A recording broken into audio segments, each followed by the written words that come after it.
Tein, Tween? Apparently it's Tein, according to like the 2000 YouTube video with the Backstreet Boys look-alike that I found on YouTube. Hey, what's happening, everybody? This is Mark Fernandez coming back at you once again with some really cool car stuff. Well, here at Tein, we are the distributor for the Tein high-performance suspension systems. Today we're going to talk about the brand that you guys really wanted us to talk about, which is none other than Tein suspension. And if you're wondering if that's how it's spelled and said, I guess so. I don't know what to tell you. It's spelled differently than how it's pronounced, but this is America, where English just seems to translate all sorts of different languages into words that just don't make sense anymore. Speak English? Yes. U.S. citizens? Yes. Your names? Yes. But we decided to put on the old gloves, shift through some old ancient forums, and decide where did Tein come from and what exactly they do. Now, it's already in the afternoon. I've already had my coffee. I'm ready to roll pretty much. You're gonna see more hand flailing than usual, but I hope you guys are ready. And before we jump in, just be sure to subscribe. So let's just get right into it. So Tein was actually founded in Tsurumiku, Yokohama in 1985 and began their business by making OEM shock absorbers. While they established their product line, it actually didn't take long for Tein to realize that it had a lot of money flowing into it for OEM application. You see, back in the day, especially for Tein, there was OEM applications and it did seem to make a little bit of money, but where they really started to thrive was with the aftermarket applications, because in the 80s,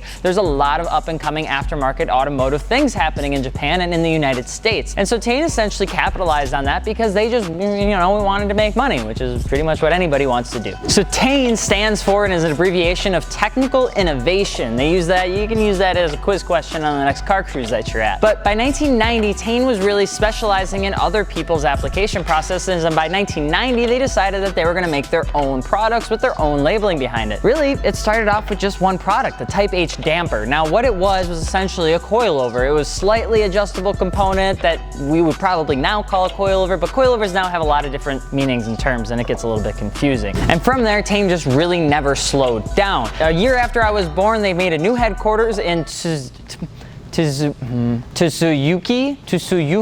Yokohama.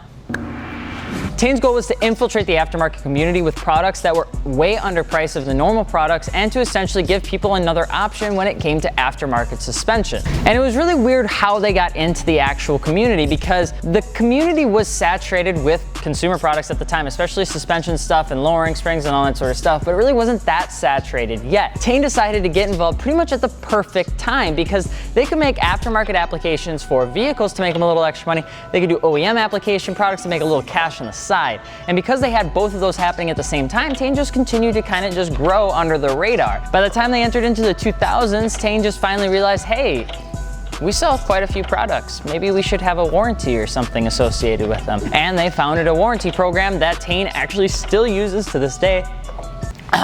There's something in my throat. My bad.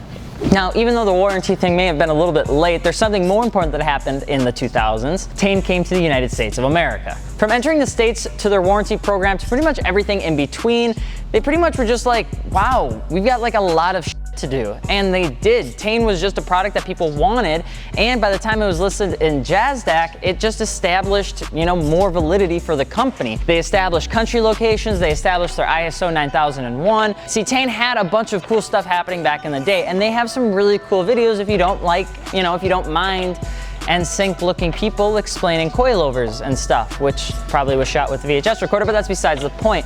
Tein had some really good stuff that they were making back in the day, and they were leading the forefront with a lot of aftermarket suspension components that other companies just weren't doing at the time. So what have they been up to in recent years? Well, according to their website, nothing. They've really done nothing. According to their website, their history ends in 2008, which is a shame because I know Tein still has stuff out there that they're continuing to doing, and their involvement in the motorsports scene. It continues to grow every day because by now it's pretty much required for any suspension company to be involved in the aftermarket community, either in motorsports or drifting or something like that. And I know a lot of people here at the shop still run Tein products because they're just a good affordable option. All of Tein components are made in Japan, and what that allows them to do is make sure that their products are all equal in quality. You've heard of companies that make products in Japan and China and America and here and there, and you never really know what sort of quality that you're getting, and unless they tell you that it's all the same processes, it's usually not. Tein keeps it all in-house because it allows them to keep the quality and everything in-house for quality assurance. That's why you have have such a good name and quality brand behind Tein because they just continue to make good products. Tein is very unique in the way that it makes its products, because when they go into making coilovers, they have usually, for most companies, they just make one product and they sell it all over the world. Tein doesn't do that. What they do is they'll make a coilover specifically for regions like the UK versus different ways of making their same coilover for regions like the United States. That allows them to make products that just work for the average consumer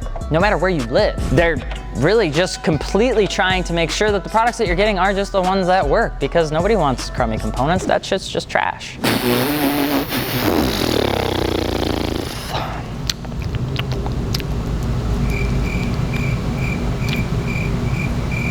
And finally, the most important thing about Tein is that they make products that for, well, you. They have different sorts of options depending on what you're looking to get. They have the resources too to help you figure out what you need for your car, and that's the coolest thing about a company that's willing to help an enthusiast. What makes Tein so good is the difference between quality and price point. And now usually you can only get one without the other, and Tein plays that line really, really well because you are getting a very good price point for a lot of their products, as long as you're getting the ones that, you know, are mid-level and not their highest entry-level stuff, because a lot of it could be more compared to something like an ST or KW. And the craziest thing about Tein, probably the reason that you're still watching this video is like, why are they so successful? Why are they so popular? Why are they like the name, the green coilover? Why is it that they're just, why are they, you know what I mean? The biggest thing that makes Tein so successful is they have a mascot, and his name is Danpachi. He was born on March 10th, 1985. He looks like a damper. It's actually kind of hilarious. It's a weird anime-looking turnabi thing that is like on all of their stuff. You can actually take a virtual tour of their, you know, factory